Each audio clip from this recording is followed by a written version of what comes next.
The Newsday continues here on One News Now. I'm Riza Diaz. Pagasa assures the public that the Philippines will not experience another typhoon until the year ends. Pagasa weather specialist Benison Estareja said that there is a low chance of a storm entering the Philippine area of responsibility in the next 5 days. However, Estareja said that parts of southern Luzon and northern Visayas may experience rains due to the shear line and northeast monsoon or amihan. Now, this will also be felt in eastern and western portions of Mindanao. For Metro Manila, Pagasa said that the capital region will experience partly cloudy to cloudy skies with isolated rains. Many families flock to Luneta and other parks as they try to revive the Christmas spirit amid the COVID-19 pandemic. JC Cosico with the story. It's a day out for most Filipino families this Christmas. The Padilla family for one attended Christmas Day Masses at the St. Pancratius Chapel in Paco Park, Manila. Before sa family, magtipon-tipon, talagang magsisimba muna. Some parents like Nes Custodio tagged their children along. So naghanap kami ng simbahan na medyo konti ang tao. So we decided dito sa Paco Park at saka alfresco para kumbaga safe eh.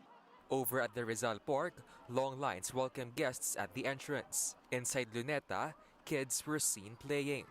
Many also took photos with a giant Christmas tree and the Rizal Monument. 66-year-old Udenya Sumagaysay from Imus, Cavite, meanwhile enjoyed watching the fountain. Maganda. Nakaka-relax. Dito ang gusto namin kasi bihira lang kami makarating dito. Many families brought meals and had picnic at Park. There were also those who came all the way from the province, just like the Noliedo family from Infanta, Quezon. First time lang namin kami nagpunta rito eh. First time lang kami. Tapos nagkakuha nilang pamilya na dito mag-Christmas. For vendors, this is the opportunity to be able to bounce back from their losses during lockdowns. Siyempre, nakabalik tayo, at least kumikita tayo, hindi gaya ng dati na parang nag-iisip ka kung anong papakain mo sa pamilya mo. Only 3,000 visitors are allowed to enter the Rizal Park at a time for physical distancing. Those aged 18 and below must be accompanied by their parent or guardian. People are allowed to visit regardless of vaccination status from 5 a.m. to 10 p.m. For News 5, JC Cosico, we are One News. More Filipinos are able to celebrate the holidays with extended families even amid the pandemic. This as restrictions become relatively lighter this Christmas season compared to last year.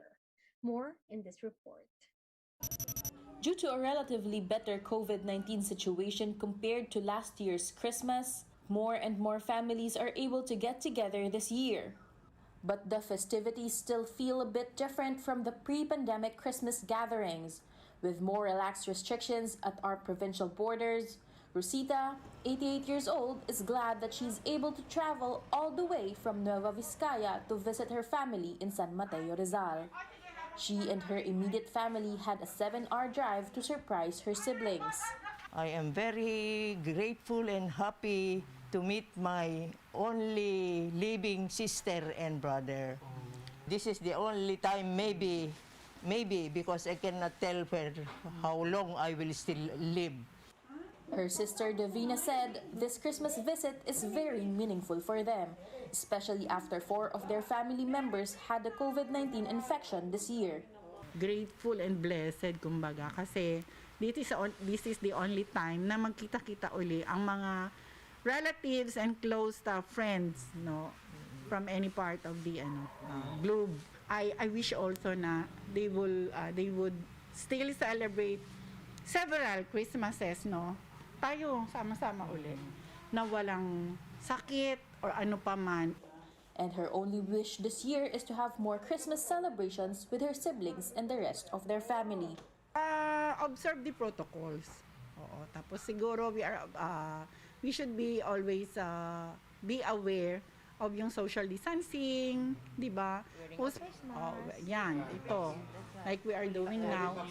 This family, meanwhile, is glad that their children are now able to gather and play around, especially after months of restrictions. But amid the continuous threat of COVID-19, they admit that this year's gathering is still different from the pre-pandemic celebrations, noting the fact that we cannot touch or kiss our loved ones' faces or even hug each other, which used to be normal for a Filipino family.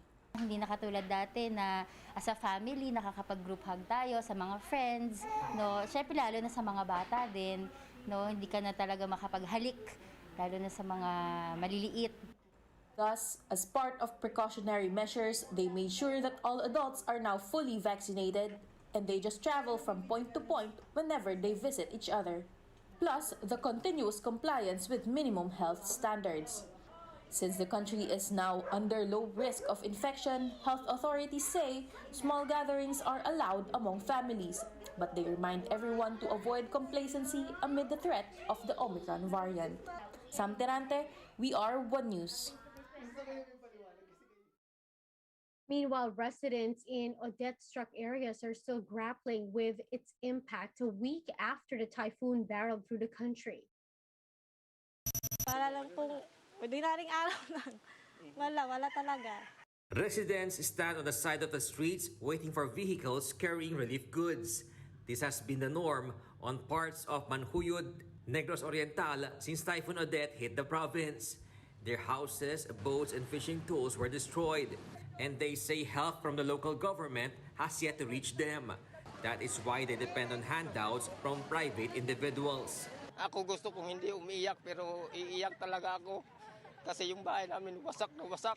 Yung government, local government namin, hindi kami tinutulungan. Inasahan lang namin yung dumadaan dito. Takbo kami doon hanggang doon.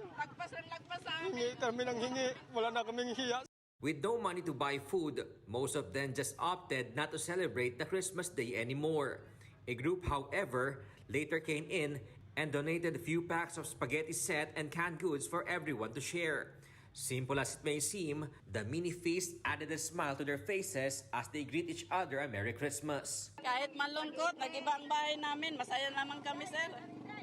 Kasi doon pa may mga patay, dito buhay lang kami, sir.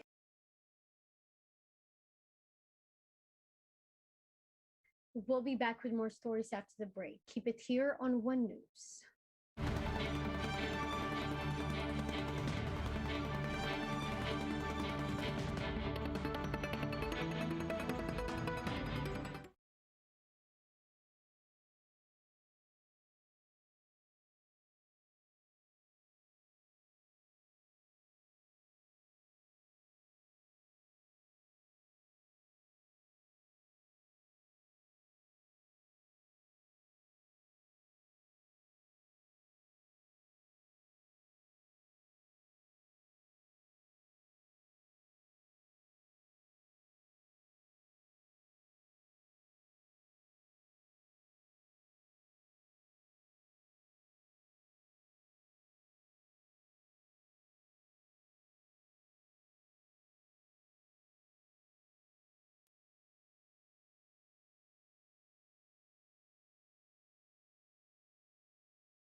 You're still watching One News Now. I'm Riza Diaz.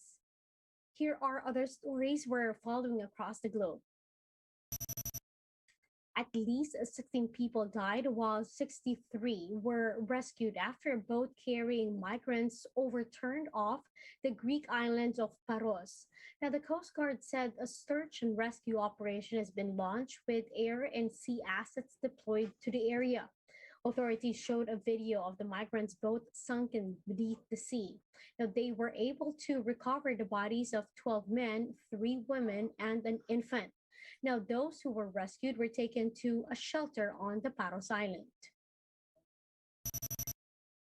Meanwhile, NASA launched its James Webb Space Telescope on Christmas, seeking to give the world its first glimpse of the universe when the earliest galaxies were formed. NASA describes the $9 billion telescope as the premier space science observatory of the next decade. It was named after the man who oversaw NASA through most of its formative decade of the 1960s. The telescope is about 100 times more sensitive than the Hubble rather, and is expected to transform scientists' understanding of the universe. Astronomers say this will show a glimpse of the cosmos dating back to just 100 million years after the Big Bang, and will also be able to observe potentially life supporting atmospheres from other galaxies. It's a time machine. It's going to take us back to the very beginnings of the universe.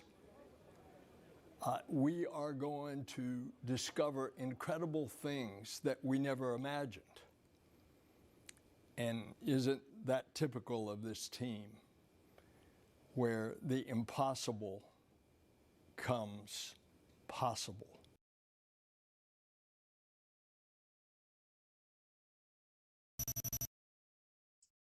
The 23rd Harbin Ice and the Snow World has started its trial operations in China. The famous Winter Wonderland is one of the world's leading theme parks featuring large-scale ice and snow sculptures. 23,000 cubic meters of ice and snow were used to build the theme park.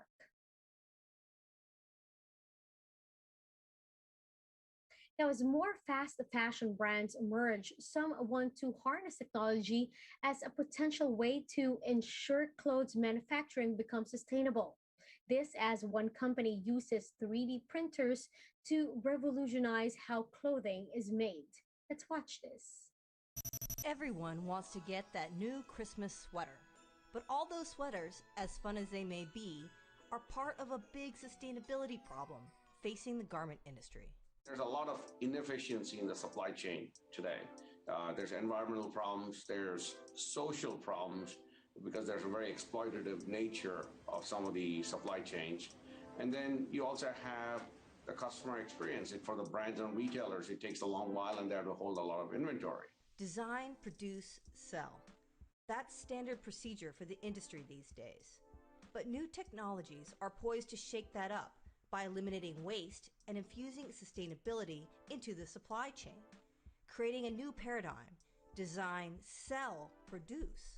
One company involved in this is Software Automation, who is developing robots that manufacture on-demand clothing using 3D printing technology. We apply advanced machine vision technology, computer vision, along with AI and robotics to essentially allow us to work with fabric, which is extremely flexible and stretchy and all kinds of good stuff, and then create from roll of fabric to a finished garment, in this case, t-shirts. What it does is it allows us to reimagine how clothing is produced and having it made on demand in local supply chains closest to the customer. We want to be focused on zero inventory initiatives, which means e-commerce, small brands, online merchants who don't have the capacity or don't want to carry inventory. So we started with them as the core customer base for the initial factory. One such potential customer would be designers like Gannett Goldstein. My workflow includes 3D body scan, so I'm scanning the body to get the exact measurements of specific person, so I can design this garment in three-dimensional space and 3D printing it afterwards. The future is really about customization, so you can design your own clothes. It's a file, like we are sending a PNG and JPEG. It's just a different format. Everyone wants to be unique. I know about myself that I always want to buy clothes that no one else has. So for me, the customization is really coming from a personal perspective. And I think that's the new revolution that's happening, that we can make our own clothes much more locally than it is now. Revisit the biggest stories and top headlines of 2021. Catch One News year-end special, Awit 2021, narrated by John Arcidia on December 26 at 8 p.m. here on One News. Also available on Signal Play.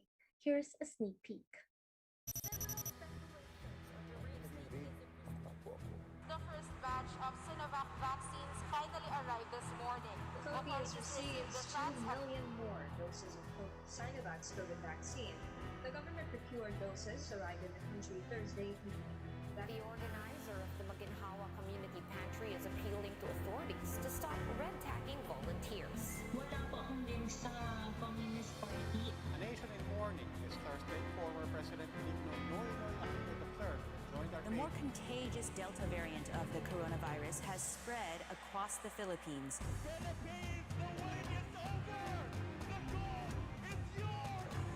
Winaharap na ninyo kami. Winaharap na ninyo. Ang dangal ng DOH. We all want to save lives. For crying out loud. No one in government wants a single act off. No one. Nadiskubre po natin inuna ang kumita at makakuha ng komisyon at kickback instead of coming up with the right way to I am today announcing my intention to run for the presidency of the Philippines. Lalaban ako.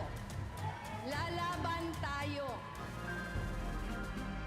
Awit 2021, a year-end special, hosted and narrated by John Arcilia. Mapapanood ngayong December 26, alas 8 ng gabi sa One News at 1PH. And those are the top stories of the hour. Join us later again at 2 in the afternoon as we continue to monitor the day's biggest stories. You can also catch our news on Signal Play app. Register for a free account now, www.signalplay.com, and stream One News live anytime, anywhere. I'm Riza Diaz. Mask on, wash hands, and stay safe, Philippines. We are One News.